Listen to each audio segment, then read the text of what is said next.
This is known as a functional warm-up. This is a great way to warm up your entire body before you begin your workout. It's a dynamic warm-up, mainly focused on loosening up the hips and the shoulders.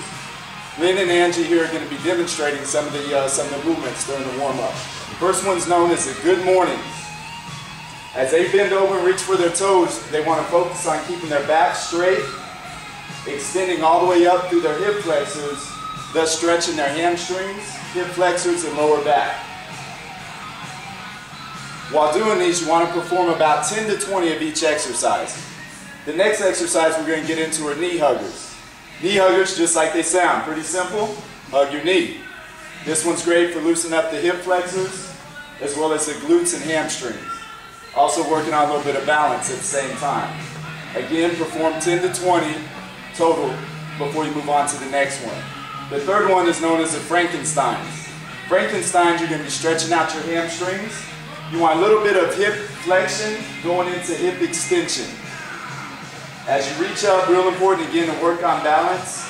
Keep your legs fairly straight. Don't overdo it. You don't want to pull a muscle, but you do want to dynamically challenge the muscle and get some blood flowing to it. For those who might be a little more flexible, look to reach across your body like Lynn's doing now. Good laughter, man. It's okay. After the Frankensteins, we're going to go into the flamingos. The flamingos are a great way to stretch your hip flexors, and they involve a little bit of balance. What you're going to do is you're going to grab your back toe, reach your opposite arm forward, and bend over, again, as far as you can, depending upon your balancing capabilities. For those who are a little more balanced, a little more advanced, you can take it all the way down to the floor, thus stretching even more the quad and hip flexor. And just like Angie showed, it's great to try. It's great to attempt get down all the way down to the floor, just so you can continue to push yourself. Okay, nice job with the flamingos. The next one, for all you sporting fans, this one's called the wave. This will be another one that's great for the hip flexors. You're going to step forward one leg at a time, extend both arms up into the air, stretching the lats as well as the hip flexor. There you go. Again, important to alternate each leg. Continue to stretch. And just like you see them doing, you want to be moving fairly briskly. The idea is to get that heart moving. As soon as it starts pumping, we don't want to let it get back down. So again, they're stretching out their lats and hip flexors here. Following this one, we're going to go into the the hip huggers. So the hip huggers are going to be pure glute. What they're going to do, they're going to lift up on their knee, pulling it high. Try not to pull too much on your ankle so you don't roll your own ankle. There you go. Lift the knee up nice and tall. Again, working on balance, stretching out the glutes. To add a little bit more of an advancement to this, you can also extend up on your toe, thus just increasing your flexibility range of motion. All right, after these, we're going to move next into the leg swings. Many of you have probably done these. Important to find somewhere you can hold on to, just again so you can maintain balance. Swing your legs from side to side. Again, with these, you want to try and get your leg going just almost like a pendulum. So you want it flowing as high as possible, moving throughout an increased range of motion. Important to go side to side as well as front to back. There we go, nicely done. So all of these are a great way to warm up the hips. What we're going to move into next are a couple different shoulder warm-ups. What we use here are some PVC pipes. You also feel free to use a towel, use resistant bands, a broomstick, whatever you might have in order to hold on to something. First one we're going to do, we call these the half moons. So what Angie and Lynn are going to do are basically just rotate their arms all the way around the body, looking to keep their arms as straight as possible, increasing range of motion through the rotators and the shoulders.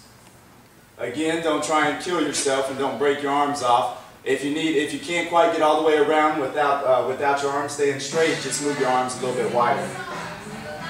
Okay, nicely done again. 10 to 20 of those would be a great way to start the warm up for the shoulders. From there, we're going to go into what's called rock the boat. Just like the name, you're going to hold the stick straight up and down and rock side to side. This one again loosens up all the way up through the shoulders as well as up through the ribs and the sides of the body. Again, those who are more advanced, you'll really look to get that stick all the way down, completely straightening it. There we go, nice job. This next one, everyone's personal favorite, especially Angie's. This is known as a paddle. So this one's going to be rotator cuff specific. What you're going to do is basically do a figure 8 above your head with the stick. So you're going to rotate around, again keeping the arms nice and long. Just a real great way to get the shoulders loose, moving them in all the directions that they're meant to be used. Okay, be sure to go both directions. So after doing about 10 or so one way, you want to switch and go the opposite direction. There we go. That's probably the most confusing one, but you see they're both doing a good job. From there, we're going to go into the overhead squat. So now this is going to incorporate flexibility throughout the entire body.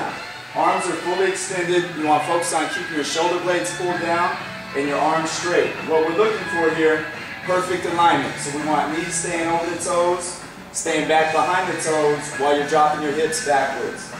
What you'll feel here is a stretch all the way through the lower back, down through the legs, and up through the lats as well. Again, 10 to 15 of these would be a great way to get you going. Now after completing these exercises, what we move into next is some type of high intensity cardio. What I'm going to have Angie and Lynn perform today are just 30 seconds worth of jumping jacks as fast as they can. Other ideas, you can use a jump rope, you can hop on a row machine, you can go for a run, you can hop on a Versa climber.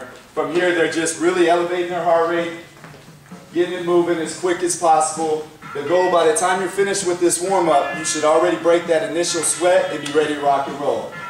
How you guys feel? You ready? Woo! Yeah. Let's get it going. Give that a shot.